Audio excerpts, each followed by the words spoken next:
4 от най-очакваните филми за 2025 година, които със сигурност ще привлекат вниманието на киноманите. Премиерата на първия филм в нашата класация е на 31 януари и филма се казва Спътници. Спътници е научно-фантастичен трилър, който изследва сложните взаимоотношения между хората и техните технологични партньори. Филмът поставя въпроса дали идеалният спътник може да се превърне в най-големия ни кошмар. На тази дата ще бъде премиерата и на филма Бруталистът. Тази биографична драма проследява живота на унгарския архитект Ласло Тот и неговата съпруга Ерика, които емигрират в Америка след Втората световна война. Филмът вече спечели 3 награди Златен глобус през 2025 година, включително за най-добър филм драма, най-добър актьор за Адриан Броуди и най-добър режисьор Брейди Корбет. На 7 февруари ще бъде премиерата на Напълно непознат.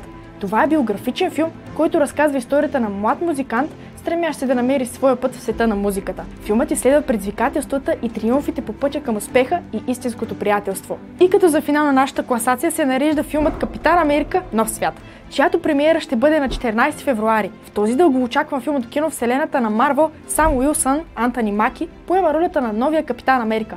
Той се изправя срещу нови предизвикателства, включително конфронтация с президента Тадеус Грамотевицата Роз в ролята Харисън Форд, който се трансформира в червения Хълк.